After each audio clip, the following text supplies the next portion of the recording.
자, 오늘 오랜만에 강의 시간이죠? 감정 표현을 솔직하게 잘하는 방법에 대한 강의 내용입니다. 감정 표현을 솔직하게 하라. 어떻게 보면 참 쉬워 보이는데, 어떻게 보면 되게 막연한 얘기죠. 만약에 여러분이 이렇게 느꼈다면, 여러분은 감정 표현에 서툰 사람입니다. 그럼 오늘 강의 잘 보셔야 되는 거예요. 왜냐면, 여러분이 상대방과 대화를 할 때, 솔직한 감정의 표현은 타인과의 라포의 형성에 많은 영향을 끼치게 되는 거고, 라포의 형성에 영향을 많이 끼친다는 것은 곧 작업 능력과도 직결되는 것이고, 썸이라든지 여러분이 원하는 재회라든지 연애에도 전반적인 많은 영향을 끼친다는 뜻이 되기 때문입니다. 감정 표현을 잘 하라는 것은 가끔 오해를 하시는 분들이 있는데, 여러분의 연인이 애정 표현을 잘해달라고 해서 표현을 잘해줬다거나 헤어지거나 연인 사이에 문제가 있을 때 자신의 감정을 뭔가 장문으로 작성을 했다거나 하는 걸 감정 표현을 자신이 잘하는 사람이라고 생각하시는 분들이 있어요.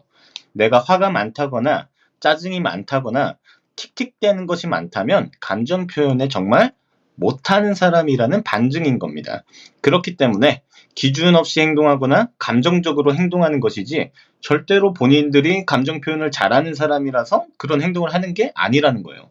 감정적으로 행동한다는 건 감정 표현이 굉장히 서툴다라는 거고, 감정에 대한 제어가 잘 안 된다는 뜻이지, 감정 표현을 잘하는 게 아닙니다. 자, 그렇다면 감정 표현을 잘한다는 것은 어떤 것이며, 감정 표현을 잘 하려면 어떻게 해야 되느냐. 먼저 이것을 알려면 여러분은 여러분 스스로를 자세히 들여다보고 이해할 필요가 있어요. 감정 표현을 잘한다는 건 기본적인 중요한 원칙이 있습니다. 자기 자신을 스스로 존중하며 자신에게 솔직한 사람이냐가 제일 중요한 문제입니다. 아마 이 문제 또한 스스로 생각해 본 적이 없다면, 내가 나 스스로에 대해서, 감정에 대해 솔직한 사람인지 아닌지도 구분 못할 겁니다. 먼저 감정 표현을 잘하느냐 못하느냐의 문제는 대체로 아주 높은 확률로 부모님과 유대관계에 문제가 있을 확률이 아주 높습니다. 그래서 나의 과거를 떠올려 보는 게 중요해요. 저를 예를 들자면, 저는요, 어렸을 때 굉장히 감정 표현을 못하는 아이였습니다. 20대에도 잘 못했어. 저희 부모님은 사이가 항상 좋지 않았고요. 부부싸움을 굉장히 많이 하셨어요. 저희 아버지와 어머니 또한 감정 표현에 굉장히 서툰 분들이셨고, 아버지는 그 당시에 다소 과격하고 굉장히 엄격한 분이셨습니다. 제가 어릴 때 바라보는 시선은 그랬어요. 그래서 어렸을 때를 생각하면 편해야 될 집이 항상 지옥처럼 느껴졌고 두려웠습니다. 그래서 집에 있는 게 굉장히 힘들었어요. 가정 형편도 많이 어려웠어서 항상 부모님은 저에 대한 기대가 당연히 컸고, 주변의 기대도 굉장했고요. 훌륭한 아이가 되길 바란다는 말을 굉장히 제가 힘들어했지만 굉장히 많이 듣고 살았습니다. 그렇다면 이 가정의 환경과 감정 표현을 못하는 것은 어떤 관계가 있느냐. 먼저 부모님 또한 감정 표현에 서툰 분들이었기 때문에 상황에 맞는 감정을 표현해야 되는 방법을 잘 몰랐습니다. 이게 무슨 소리냐면, 어렸을 땐 부모님께 누구든지 관심받고 싶고 격려받고 싶고 사랑받고 싶은 욕구가 아주 많아요. 이 욕구를 충족하지 못해서 결핍 상태가 되면 많은 문제가 발생합니다. 부모님의 어떠한 부정적인 반응이라도 원해서 내가 부정적인 행동을 지속하면서 관심을 받으려 하는 결핍적인 행동을 지속할 확률도 높고, 그것이 곧 여러분의 감정 표현이 될 확률이 아주 높다는 말입니다. 예를 들면, 저는 죽고 싶다는 말을 부모님께 굉장히 많이 했어요. 그 당시 부모님의 가슴에 대못을 박는 행동이었지만, 저는 그 당시 부모님의 그런 반응이라도 원했기 때문에 그런 행동을 자주 했던 것 같아요. 왜냐면 항상 제가 그런 말을 할 때마다 부모님이 걱정하고 힘들어하는 그 반응이 저는 사랑이라고 느꼈던 거야.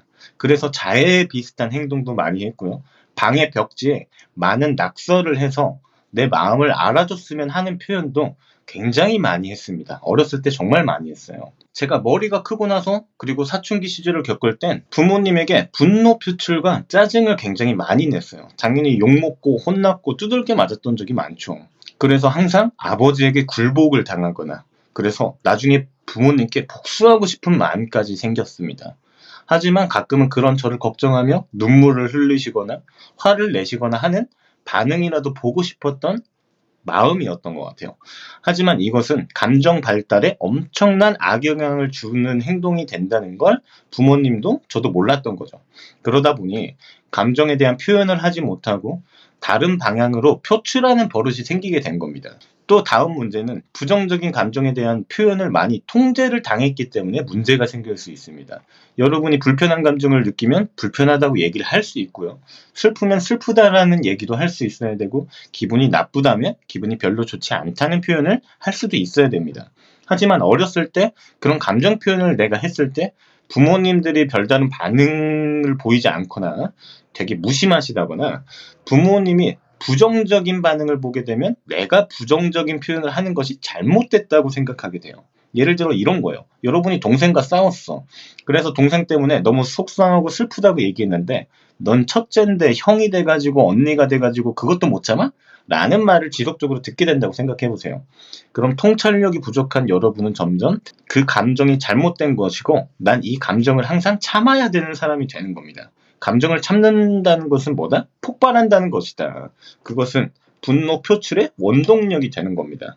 마지막으로 항상 훌륭한 사람이 되어야 한다는 주변 어른들의 압박감을 항상 가지고 살아왔다면 완벽주의적인 성향을 가지게 될 확률이 높고요.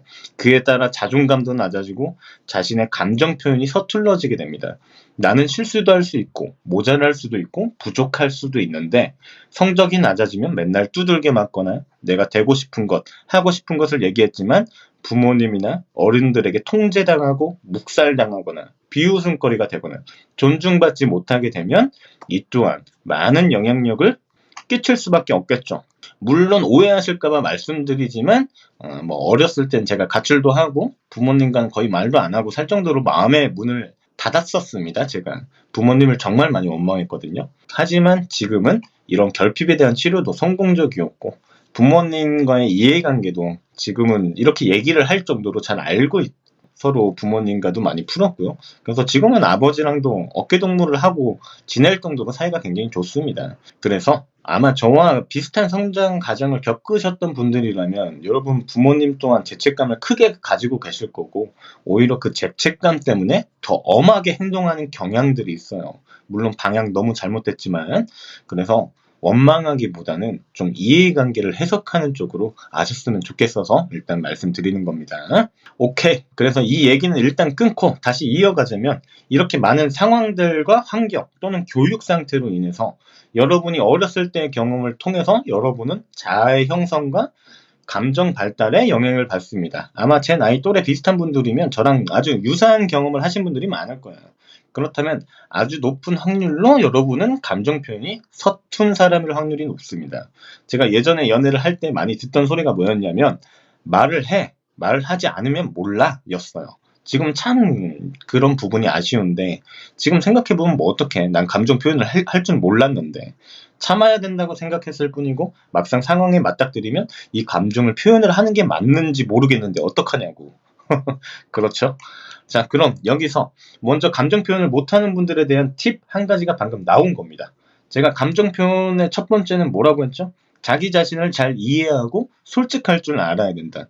여러분은 감정 표현을 못할 수도 있습니다. 여전히 못할 수도 있어. 그렇다면 아까 말했던 것처럼 여러분은 여러분 연인에게 여러분이 자라온 성장 과정을 얘기해 줄 수도 있고 그에 따라 난 감정 표현이 서툴러서 어떻게 얘기할지 모르겠어. 미안해. 라는 말이 사실 감정 표현이 서툰 여러분이 할 수 있는 가장 솔직한 감정 표현에 해당됩니다. 이해되시나요? 상대방이 감정 표현 좀 해달라고 했다고 곧이곧대로 감정 표현을 해주려고 노력을 한다기보다 나는 감정 표현이 서툰 사람이야. 미안해. 라고 존중받을 수 있는 쪽이 본인들이 감정 표현을 잘한다라는 거예요. 이해가 되셨죠? 그래서 자기 자신에 대한 과거를 생각해 봐야 되고 자신의 행동에 이해할 줄 알아야 돼. 그래야 먼저 자기 자신에게 솔직해지는데 첫걸음을 뗄 수가 있는 겁니다. 두 번째, 여러분은 여러분의 현재 심리 상태를 잘 알아야 됩니다. 제가 아까 도입부에 말씀드린 게 있어요. 장문의 카톡으로 솔직한 자기 마음을 전달하는 거, 그거 감정 표현을 못하는 거고 그냥 감정적인 거다라는 말을 했었습니다. 그렇다면 지금 이 상황에서 여러분의 솔직한 감정 표현은 어떤 것일까요? 이해력이 빠른 분들은 벌써 눈치채셨겠죠. 난 현재 감정적인 상태구나, 감정 조절이 잘 되지 않는 상태구나 라는 걸 인식할 줄 알아야 된다는 거예요. 그게 지금 본인의 상태에 대한 인식이야. 본인이 불안해서, 두려워서 감정적으로 변하게 되고 상대방에게 매달리거나 감정적으로 행동하는 것은 감정 표현에 미숙한 것이고 상황에 맞는 감정 표현이라고 보기가 힘든 경우입니다. 여러분이 감정 표현에 성숙한 사람이라면 내가 현재 어떤 상태니까 우리 서로 이렇게 하는 게 어때? 라는 말을 할 줄 알아야 됩니다. 내가 지금 조금 감정적이라서 장문의 카톡을 막 엄청나게 휘갈겨 쓰면서 상대방에게 불안한 감정을 증폭시키고 전달해야 되는 게 아니라 내가 감정 표현에 성숙한 사람이라면 내가 지금 조금 감정적이라서 휴식이 필요해 라고 얘기를 하거나 얘기를 했음에도 상대방 또한 감정적으로 행동하면서 받아들이지 않는다면 지금 너의 행동으로 스트레스를 받아서 미래가 보이지 않아 라는 표현도 할 수도 있어야 된다는 거죠. 말을 안 하면 못 알아들어요. 말을 해야 아는 거예요. 그런데 아무래도 내가 나 스스로 감정 표현에 미숙한 사람이라면 당장 상황이 들이닥쳤을 때 굉장히 감정적으로 분노를 한다거나 화를 낼 확률이 높겠죠. 어떻게 해야 할까 막막하고 이렇게 얘기해도 될까라는 생각에 많이 사로잡히기도 하겠죠. 그러다 보니까 생각을 계속 곱씹게 되고 내가 표현을 못했던 것들에 대해서 아쉬움이 생겨서 억울한 감정이 생기게 되거나 부정적인 생각으로 번지게 돼서 갑자기 뜬금없이 화가 나서 감정적으로 행동하게 될 가능성도 아주 높겠죠. 이게 감정 표현이 아주 서툴다라는 거예요. 자기가 자기 감정에 대해서 아무것도 모르는 거죠. 여러분 스스로가 인간관계에 잘 융화되고 상식적인 행동을 하는 사람이라면 여러분이 느끼는 불편한 감정은 불편한 그 상황이 맞는 상황인 거고 슬프다면 슬픈 그 상황이 맞는 겁니다.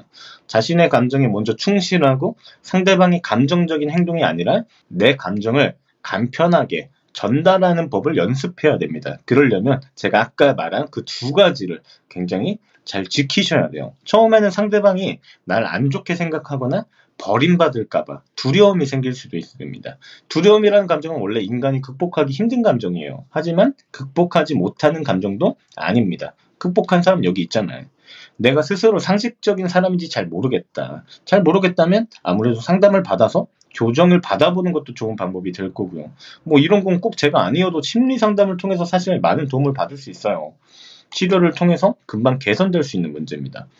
감정 표현을 잘한다고 해도 인간과 인간 사이에 이해관계 소통의 문제가 많이 발생하는데 자기 자신이 자신에 대해서 아무것도 모르고 표현할 줄 모른다면 당연히 대화와 소통의 문제가 너무 많이 생길 수밖에 없을 거고 작업을 하는데도 굉장히 많은 문제가 발생할 거고 연인 관계에서도 굉장히 커뮤니케이션의 문제가 많이 생길 수밖에 없어요. 이거는 많이 연습해봐야 돼. 어쩔 수가 없어. 여러분한테 장문의 카톡을 쓰라는 게 아니야. 이제 이해가 되셨죠? 실전 인간관계에서 이런 자신의 솔직한 감정을 드러내고 얘기할 줄 알아야 됩니다. 그래서 차근차근 실전 인간관계에서 사용해 볼 줄 알아야 됩니다. 그래서 오늘 간단히 감정 표현이 무엇인가에 대한 강의를 해드렸고요. 도움이 됐으면 좋겠네요. 이상 연애 비타민 시연이었고요. 감사합니다.